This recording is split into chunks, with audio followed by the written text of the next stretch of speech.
Okay, my name is Kathleen Gobel. I come from Germany, and I was supposed to talk about special problems of the Silk Road under the aspects of not so very known points of communication and exchange between European countries and Central Asia.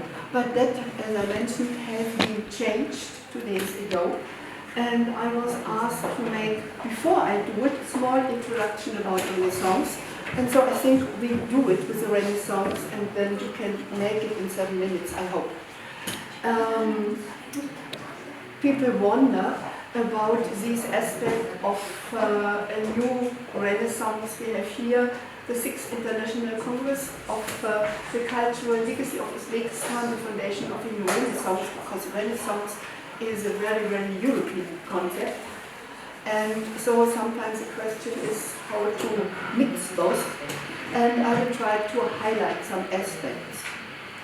Because the term Renaissance, which comes from the French, describes a European cultural epoch that started from northern Italy and stood for an age of revival of the arts and a rebirth of the spirit of classical antiques of the Romans and Greeks.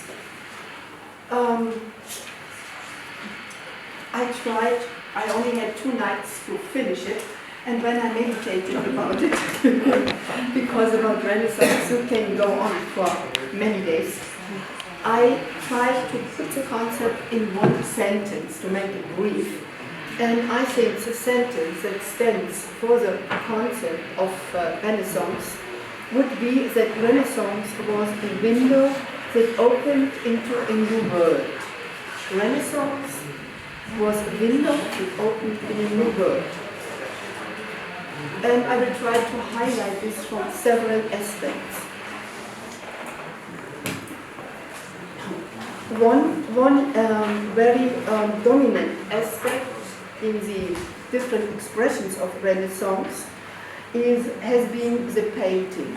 It has occupied an important role, and very interestingly, to the sentence that the Renaissance opened a window in a new world, you will find many pictures about the time of the Renaissance, a window, in no matter what it is, the subject of the picture, and the window opens into a landscape.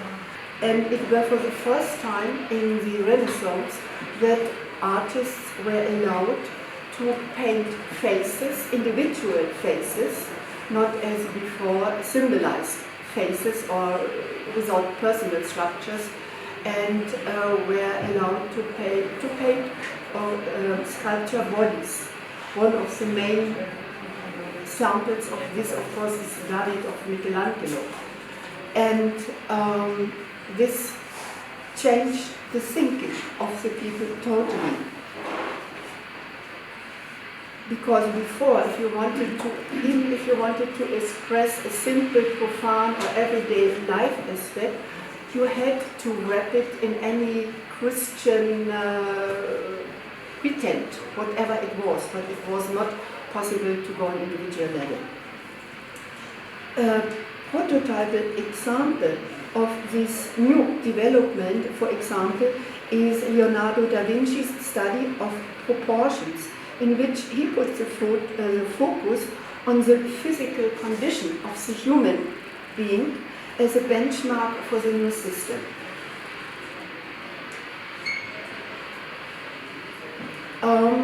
To make it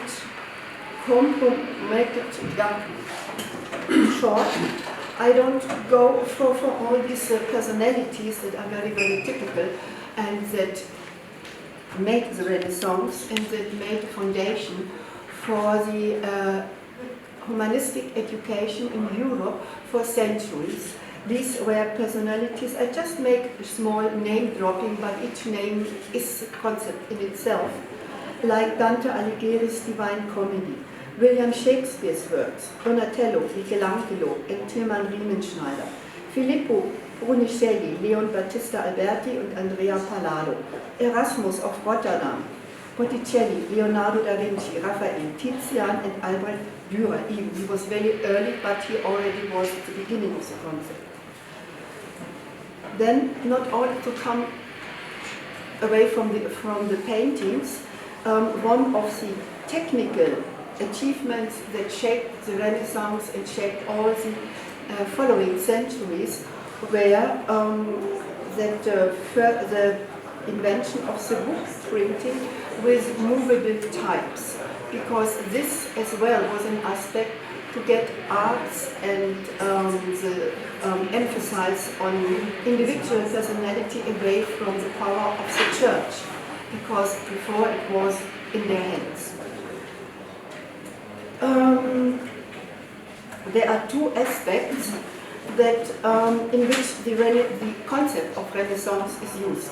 One, the most known aspect, is that the Renaissance arose from the need of a new intellectual orientation after the disorientation at the end of a long and dark period, and the attempt to achieve this by returning to proved and human values, like in the case of Europe, the values of the Roman antique.